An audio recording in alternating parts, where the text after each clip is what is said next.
안녕하세요, 여러분. 오늘은 철학의 중요한 분야 중 하나인 인식론에 대해 다뤄보려고 합니다. 인식론이란 우리가 무엇을 알고 어떻게 알 수 있는지를 연구하는 철학의 한 분야입니다.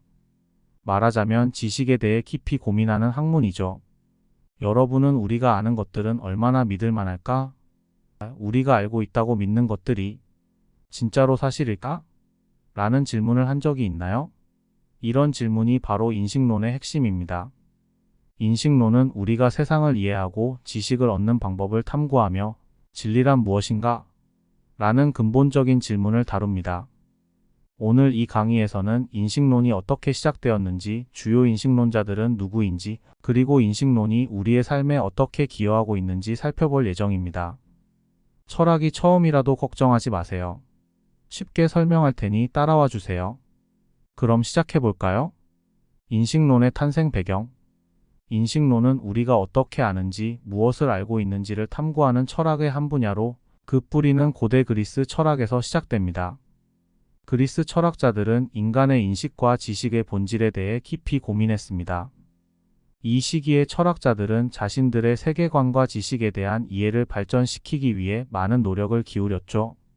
이제부터 어떠한 발자취를 따라 인식론이 발전해 왔는지 주요 철학자들의 견해를 살펴보면서 인식론 탄생의 배경에 대해 알아보겠습니다. 1. 소크라테스. 소크라테스는 고대 그리스의 철학자로 인식론의 기초를 다진 인물 중 하나입니다. 그는 지식의 정의와 지식의 획득 방법에 대해 깊이 고민했습니다.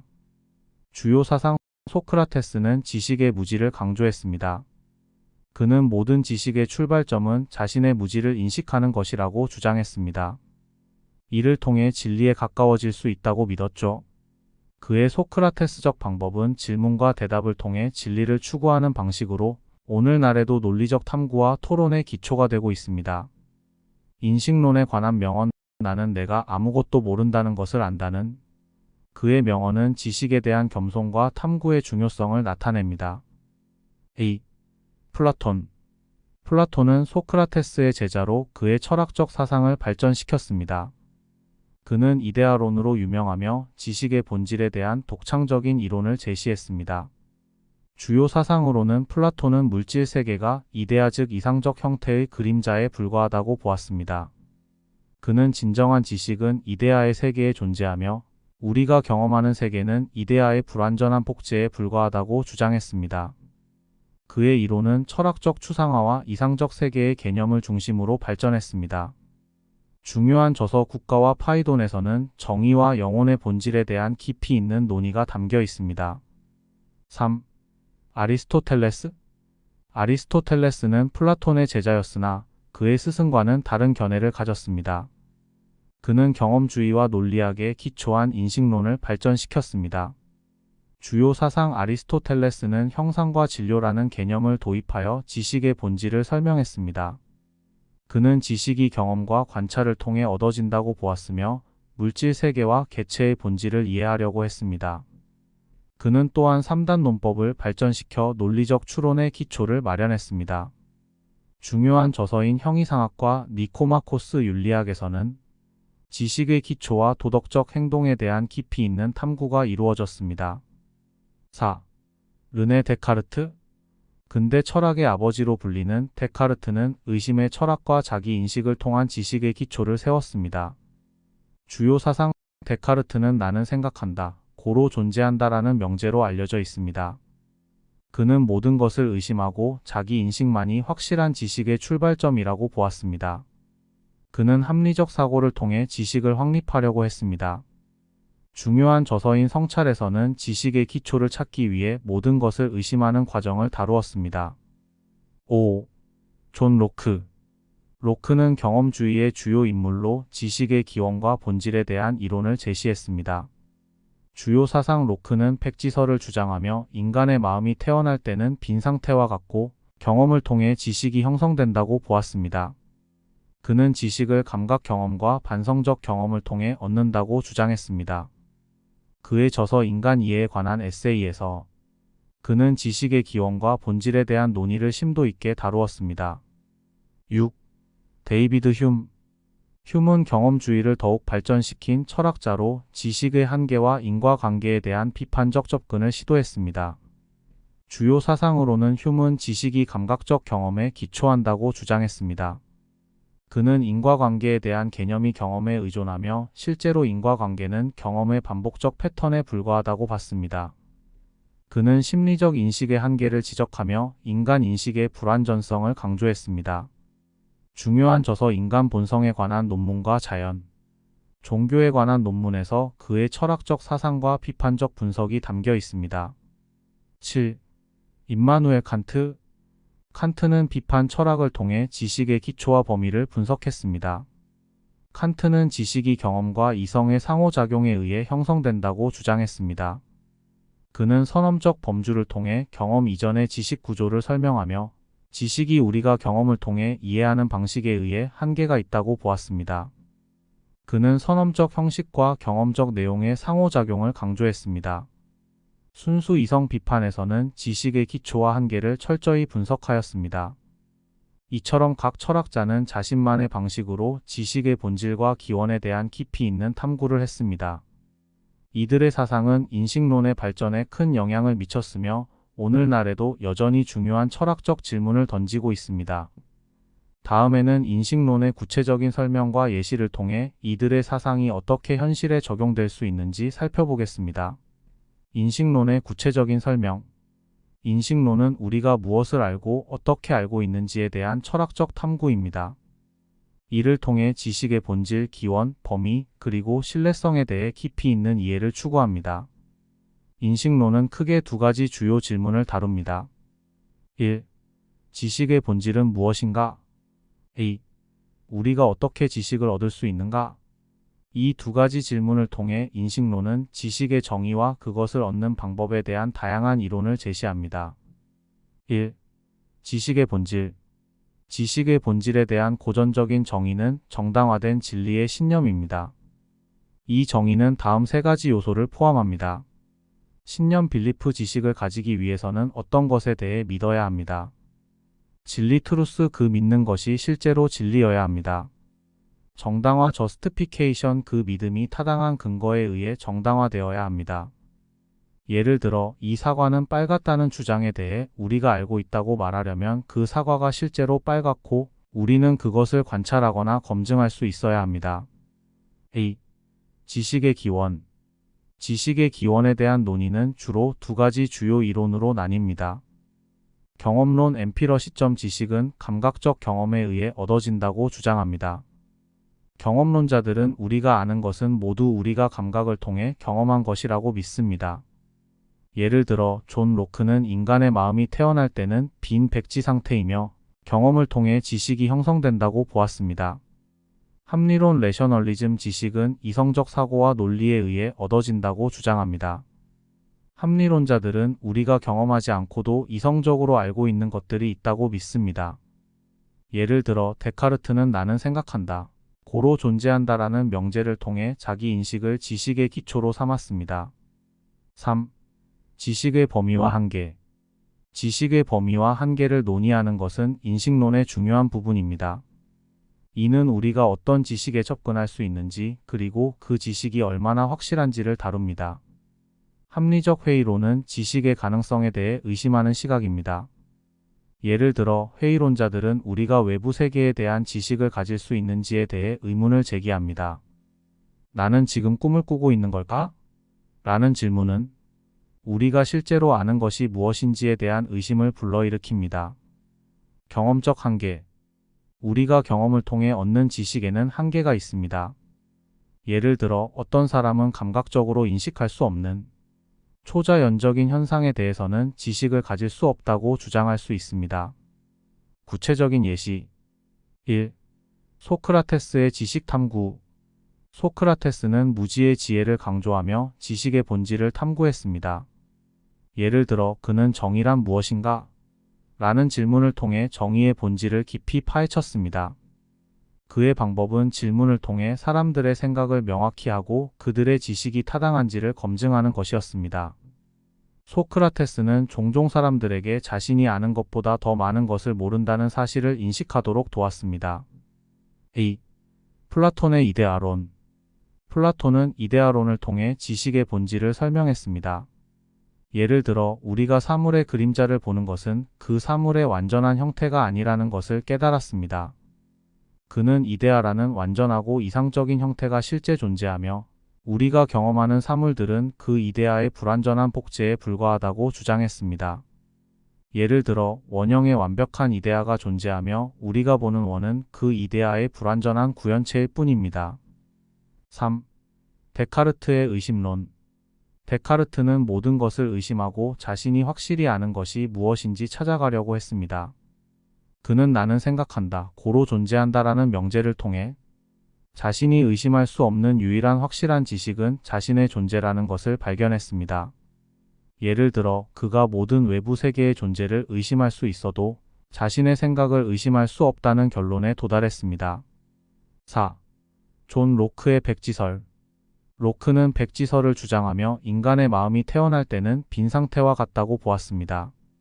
예를 들어 태어나는 아기는 아무것도 모르는 상태에서 세상에 오며 모든 지식은 경험을 통해 쌓인다고 보았습니다. 그는 감각 경험이 지식의 출발점이며 경험을 통해서만 새로운 지식을 얻을 수 있다고 믿었습니다. 5. 칸트의 선험적 범주.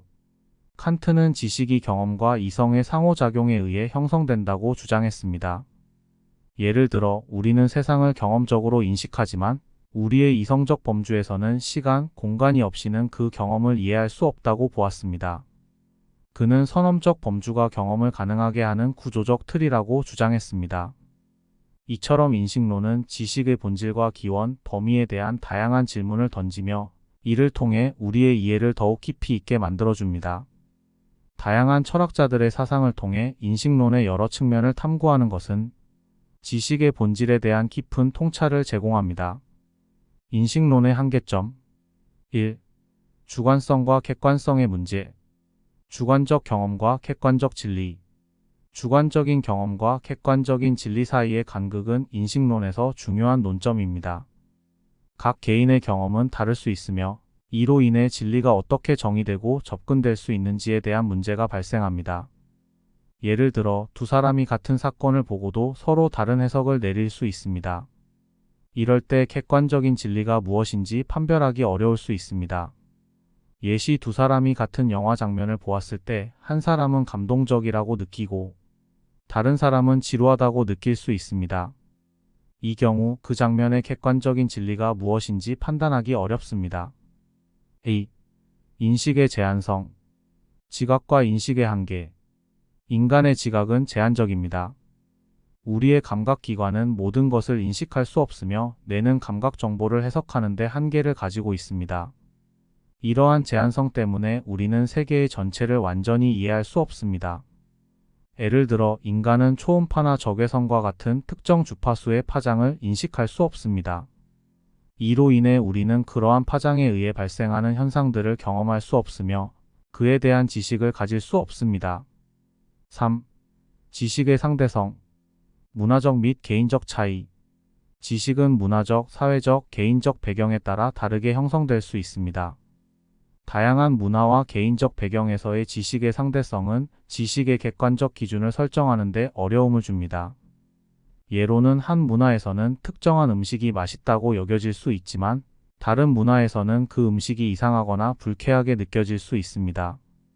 이 경우 좋은 음식에 대한 기준은 상대적입니다. 4. 지식의 정당화와 불확실성. 정당화의 문제. 지식을 정당화하는 과정에서 우리는 항상 불확실성에 직면할 수 있습니다. 어떤 주장을 정당화하는 과정에서 새로운 증거가 나타나거나 기존의 증거가 무효화될 수 있기 때문에 지식의 정당화는 항상 변화할 수 있습니다. 과거에는 지구는 평평하다는 주장이 정당화되었지만 현재의 과학적 증거에 의해 지구가 구형이라는 것이 정당화됩니다. 이처럼 지식의 정당화는 시간이 지나면서 변화할 수 있습니다. 5. 인식론적 회의론. 지식의 가능성에 대한 의심. 인식론적 회의론은 우리가 실제로 지식을 가질 수 있는지에 대한 의문을 제기합니다.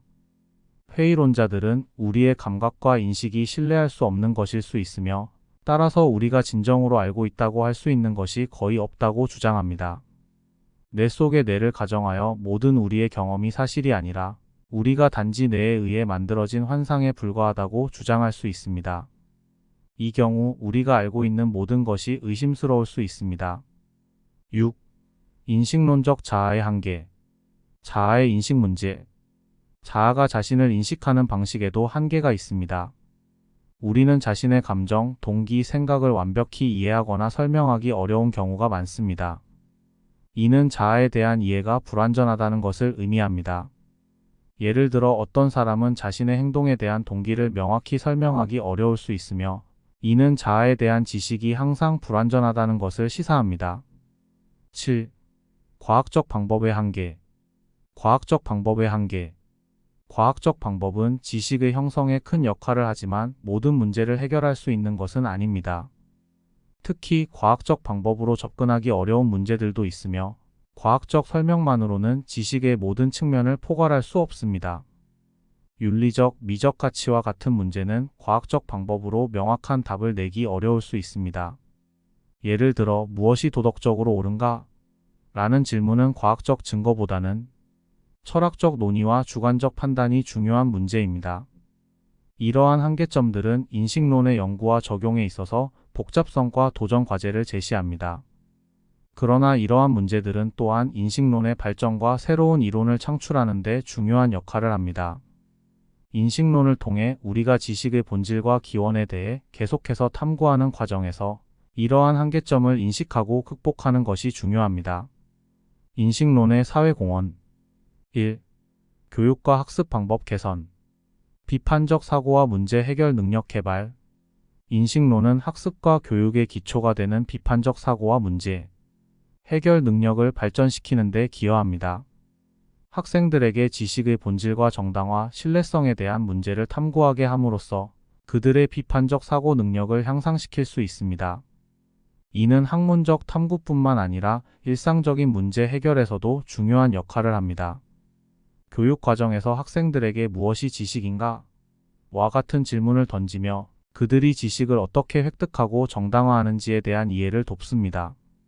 이를 통해 학생들은 더 깊이 있는 사고를 하고 다양한 시각에서 문제를 분석하는 능력을 기를 수 있습니다.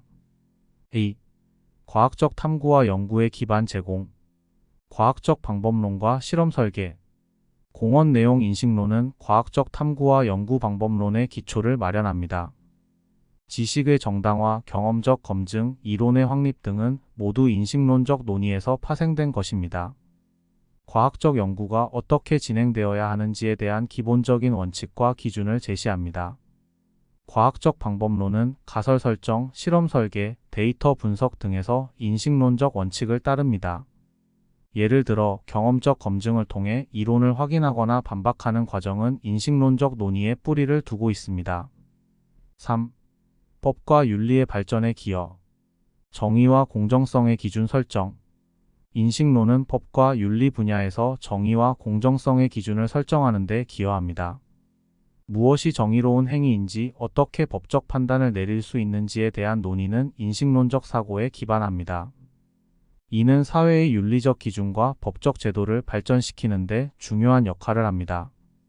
법적 판결에서 정당한 증거와 합리적 의심을 기준으로 하는 것은 인식론적 논의의 연장선상에 있습니다. 또한 윤리적 논의에서 도덕적 상대주의와 보편적 윤리 기준에 대한 인식론적 접근은 사회의 도덕적 기준을 설정하는 데 기여합니다. 4. 정보와 미디어의 비판적 분석. 정보의 신뢰성과 진위 검증. 공원 내용 정보와 미디어의 시대에 인식론은 정보의 신뢰성과 진위를 평가하는 데 중요한 기준을 제공합니다. 정보를 어떻게 수집하고 검증하는지에 대한 인식론적 접근은 뉴스, 연구 결과, 사회적 논의에서의 정보의 정확성과 신뢰성을 판단하는 데 도움이 됩니다. 가짜 뉴스를 식별하는 과정에서 인식론적 접근이 필요합니다. 정보의 출처, 정당화 과정, 그리고 사실 확인의 중요성에 대한 논의는 인식론적 사고를 통해 강화됩니다. 5. 인간의 자기 이해와 자아 발전. 자기 인식과 자기 개선. 인식론은 인간이 자신의 생각과 감정을 이해하고 자아를 발전시키는 데 기여합니다. 자기 인식과 자아 이해는 개인의 성장과 발전에 중요한 요소로 작용합니다.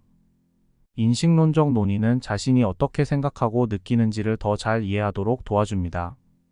나는 누구인가? 와 같은 질문을 탐구하며 자신의 가치관과 신념을 재조명하는 과정에서 인식론적 접근이 도움이 됩니다. 이를 통해 개인은 자신을 더 깊이 이해하고 보다 나은 선택을 할 수 있게 됩니다. 6. 사회적 논의와 정책 개발. 사회적 문제 해결과 정책 설계. 인식론은 사회적 논의와 정책 개발에 있어서도 중요한 기여를 합니다. 사회적 문제를 이해하고 해결책을 제시하는 과정에서 인식론적 분석이 중요합니다. 다양한 시각에서 문제를 분석하고 신뢰할 수 있는 정보를 바탕으로 정책을 설계하는 데 기여합니다. 환경 문제에 대한 정책을 설계할 때 과학적 데이터와 사회적 영향을 평가하는 과정에서 인식론적 논의가 필요합니다. 어떤 데이터가 신뢰할 수 있는가? 와 같은 질문은 정책 결정에 중요한 영향을 미칩니다. 이와 같이 인식론은 다양한 분야에서 중요한 사회적 공헌을 하고 있습니다. 지식의 본질과 기원에 대한 탐구는 교육, 과학법, 윤리, 정보 분석, 개인 발전, 사회 정책 등 많은 영역에서 실질적인 영향을 미치며 사회의 발전과 개선에 기여하고 있습니다. 인식론의 연구와 논의는 우리의 삶을 보다 깊이 이해하고 보다 나은 사회를 만드는 데 중요한 역할을 합니다. 마지막으로 오늘 강의 내용을 정리하면서 마무리하도록 하겠습니다. 인식론은 우리가 무엇을 알고 어떻게 알 수 있는지에 대한 깊이 있는 탐구를 통해 지식의 본질과 기원을 이해하려는 철학적 노력입니다. 인식론의 연구는 단순히 추상적인 이론에 그치지 않고 우리의 일상생활과 사회 전반에 실질적인 영향을 미칩니다.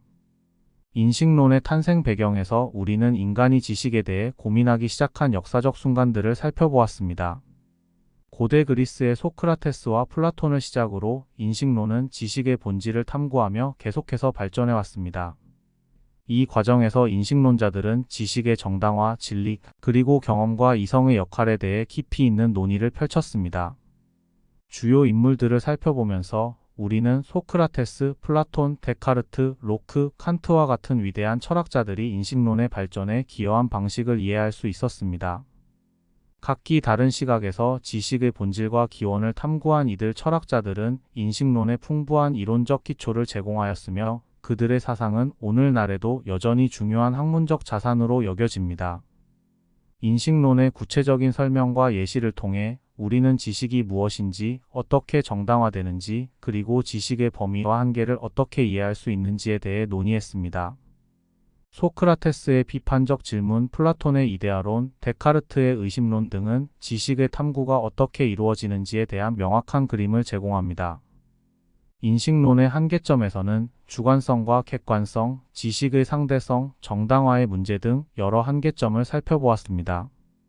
이러한 한계점들은 인식론이 직면하는 도전 과제를 잘 보여주며 지식의 완전성을 보장하는 데 있어서 끊임없는 질문과 검토가 필요하다는 것을 시사합니다. 인식론의 사회적 공헌을 살펴보면서 우리는 인식론이 교육, 과학적 연구, 법과 윤리, 정보 분석, 개인 발전, 사회적 논의와 정책 개발 등 다양한 분야에서 실질적인 기여를 하고 있음을 확인할 수 있었습니다. 인식론의 연구는 우리의 사고를 넓히고 사회를 보다 나은 방향으로 이끌어가는 데 필수적인 역할을 하고 있습니다. 인식론은 단순히 지식의 이론적 탐구를 넘어서 우리의 삶과 사회에 깊은 영향을 미치는 중요한 분야입니다. 이 연구를 통해 우리는 지식의 본질에 대한 이해를 심화시키고 이를 바탕으로 보다 풍요로운 사회를 구축해 나갈 수 있습니다. 인식론의 연구와 논의는 앞으로도 계속해서 우리의 삶에 중요한 변화를 가져올 것이며 우리의 지식과 이해를 더욱 확장시키는 데 기여할 것입니다. 오늘 강의는 여기 끝을 맺습니다. 끝까지 시청해 주셔서 감사드립니다. 구독과 좋아요는 영상 제작에 큰 힘이 됩니다. 다음 강의에서 또 만나요.